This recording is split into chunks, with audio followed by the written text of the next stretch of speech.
Excellent. Cool. Okay. Hey Joe, so Amara's Fabulous asks, love your channel Joe. Another selling question. What are your thoughts on new brands doing sample sales to offset startup costs? All right. Thanks for the question. So let me explain what a sample is first for those who don't own a brand. So in the process of creating a collection to sell for brands, you are going through what's called a sampling process. And you're going to take your concepts that are often just on Illustrator or Flat, and you're going to be creating a physical prototype, a physical sample to see what it looks like on the body. And for brands going through this process, not everything that they conceptualize will actually look good as a final product. So brands will have items that they might just completely toss in terms of concepts, or they might have things that they will archive, and ultimately they will have stuff that will make it through all the prototyping stages to sell as a final product. But this often costs brands a lot of money. Depending on the product, some samples might cost $25, some may cost hundreds of dollars. So when they're talking about sample sales, it's about recouping some of the cost. I think for a lot of startup brands, one, it's a great way to get additional product out there for people to feel in touch and kind of gain more word of mouth. Two, it gets you a little bit of customer feedback. Even if it's not a final product that you ultimately wanted to go into a collection, you can sell that product and you'd be surprised. Sometimes I've seen brands sell products through sample sales, and it turns out product they thought wouldn't be a hit ends up being a hit, and they end up bringing it back for the next collection. One thing though I would say keep in mind is when you do sample sales, you are selling a part of your history. And I've seen a lot of brands where they go through sample sales and years later they're booming, they're really successful, and they wish they had that one sample that was a part of the history. So always keep at least one sample as your archive that you can keep long term. But in terms of recouping costs, I would say sample sales are a great way to have people engage with your brand and get your product out there. Hey Joe, so a little bit of a confusing caption here, but Chuck Game says, polyester is a cheap fabric. It does not look good in certain aspects. Sweat wicking does not occur unless it's an outer layer. If it's your undershirt, it. Oh, okay.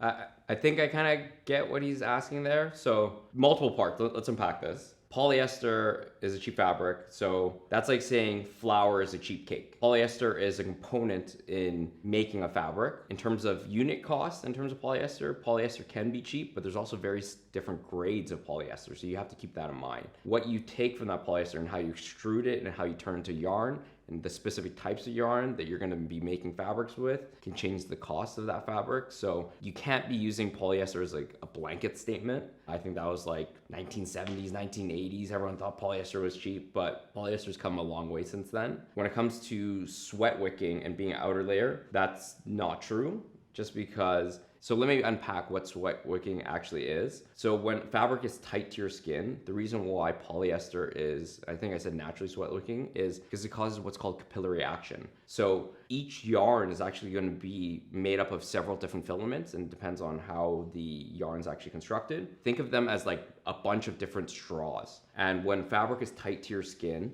there's a lot of surface area on all these different yarns, all these different filaments. So when there is moisture present, what happens is through capillary action, it actually just pulls it away and distributes it through the fabric, giving it a larger surface area for it to evaporate from. When it comes to it being an inner or outer layer, you've probably seen like polyester shells that are breathable. Breathability is not the same as sweat wicking. Sweat wicking is actively removing moisture from the skin and getting it off. And I hope that kind of clears things up for that. Hey Joe, so user 747334794115 asks, how did you learn all of this? Is it from design/business school? Did your family work in manufacturing, or did you just learn it from working in the business? There's so much that goes into this. Thanks for the question. So traditionally, actually, I'm trained as a gas fitter, like an HVAC technician, and I did that when I was 18 years old. I'm turning 35 now. So After that, I kind of just dived into business around, I think, 22, maybe 23 years old. And I've been in business ever since. So a lot of it is just hands-on approach learning in terms of, going through experiences, going through, fuck-ups, going through things that went right, things went wrong, and continue learning through that process. I have taken textile manufacturing courses. North Carolina State actually has a great course on textile manufacturing, but I'm also a big proponent in, eudaimonia, which is a great term for just the continual growth and learning throughout life. So, all my staff can attest here. I'm always learning something new. I'm always doing something different. I was the kid that kind of just took apart things growing up. Sorry, mom and dad. But I think this day and age, everyone has a phone. Everyone has the ability to learn anything because your phone is a portal to the information of the world. I think if you want to dive into textile manufacturing, if you want to dive into fashion, use YouTube, use Google, use everything that's available to you because all the information's out there. You just need to get it and you need to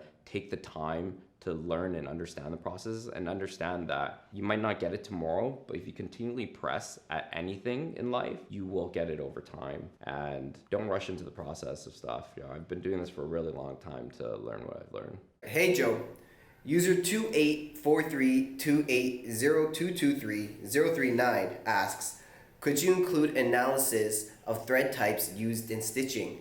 Some types tear up my skin / leave such bad imprints. Okay, so let's dive into thread itself. When it comes to thread is what you're using to put together the garment. And oftentimes brands won't actually specify what thread to use. So when trying to achieve a specific price point, manufacturers oftentimes will just use the cheapest thread possible. But that leads to threads that snap, that crack, and you'll get a lot of issues over time in terms of the thread type. It might be hard to do on this show just because we're gonna have to really bust out the microscope, go into analysis on the actual type of thread. There's just so many different manufacturers of thread itself in different regions. What we could do is start introducing what stitch details are being used and maybe put it as a graphical overlay. I think that might be very interesting. One thing we always do here is we adopt what's called a Kaizen approach, and every single video we do, we have to improve one thing. So even if you see our videos from even a few weeks back, it's always going to be different, and this is how we're going to get the best show we can possible. But we'll start introducing the stitch details. Let us know in the comments if you want us to do that. As for thread type, I don't want to say no, but let me think about how we can best approach that. Hey Joe, so Rainbow Bull Studios asks, honestly, this was fascinating, but how does anybody wear polyester? It's like wearing a plastic bag. Well, I'm Arizona anyway. Thank you for the comment. I'm happy you found it fascinating. So when it comes to polyester, it really depends on the type of yarn and how it's either knit or woven. I would say if it is a woven pant made of polyester, it's gonna be really hot and swampy. I probably wouldn't want to wear that in hot weather. If it is a interlock knit that's form-fitting, it actually might perform better than a cotton t-shirt because often with cotton, while it does absorb moisture, the individual fibers itself swell and it'll actually end up holding onto moisture, whereas a polyester will kind of distribute it throughout the fabric surface and promote evaporation. So I wouldn't say all polyester is bad. Again, it's just a substrate that you're using to make the final garment. And I think good designers have to know how each yarn and each fabric type will affect not only how the garment looks, but how it will perform and wear. And I think more now than ever, people have come out of COVID, people have come out of wearing athleisure all the time. Any traditional styles that may have utilized more stiff fabrics, designers need to kind of understand, how do I create this but make it more comfortable? And polyester is just one of the tools to get the job done. I wouldn't say eliminate polyester as a tool, just know when to use it in the right time and place. Hey Joe, so Chance Johnson 384 asks, another question, are there any luxury brands that have a lot of lower quality, overpriced products, but also still continue to produce some higher quality and appropriately priced products? So rather than get into brand specific, what I would say is pretty much every luxury house does this. They have their really higher end clothing, the hot off the runway, the haute couture items, products that are out of reach for most people. And then often all of these brands will have outlets that they sell things in. And I think a lot of people think outlets are just stuff that came from their other stores. Oftentimes the items in outlets are specifically designed for outlets. And they're designed to be higher margin, they're designed to be easily mass produced, and they're designed to not affect the larger brand as a whole, because the target demo that's actually shopping at these outlets oftentimes are not the same consumer base that are shopping at the main stores. So you don't have to worry about it diminishing the larger overall brand image. I think when you look at a lot of these luxury houses like Gucci, people think of the handbags, people think of the beautiful garments, but they make a shitload of money selling sunglasses and trinkets and keychains, because those specific items are more accessible to the masses, but still keeps the brand slightly out of reach in terms of higher end items. I know that doesn't exactly answer your question, but I hope that kind of gives you some better idea of how luxury houses work in terms of their pricing and different products. Material_girl_Anastasia asks, what do you think about 50/50 prepayment for pre-orders if the waiting time is rather long, 2 months? Would it make pre-ordering more appealing to the people?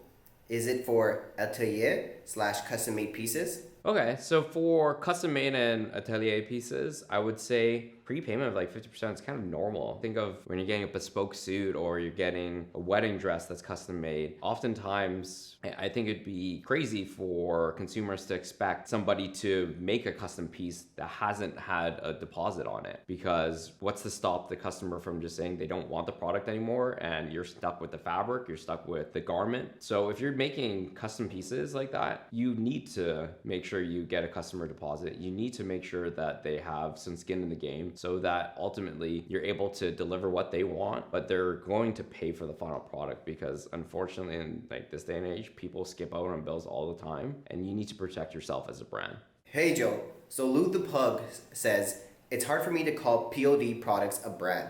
It's more like your brand's merch. You can't offer anything more original than a print to your customers. Okay, yeah, I would agree. In terms of, so POD means print on demand. I think it's a great way to get started to create a brand. But ultimately, what are you selling, right? Are you selling just t-shirts with a design on it, or are you actually creating a brand? And at some point, you need to cross the chasm. You need to reach the tipping point of, I'm now investing in this brand, in this entity that people see value in. And you're only going to be able to do that if you believe in it yourself, to take that risk, to invest in custom-made products, custom-made packaging, and creating something that is truly special that people gravitate towards. Because ultimately, could Louis Vuitton do print on demand shirts? Yeah, but people buy Louis Vuitton because it is a brand. So if you have a brand yourself, you need to ultimately make sure that you're jumping in with 2 feet, because if you're not, why should your customers? Create something that's very special, that's unique, and a place that people resonate with, and a style and aesthetic that's truly yours. That is what's going to stand the test of time. If you guys want to see more of these type of videos and more on what goes on behind the scenes in fashion, don't forget to subscribe and check out these videos.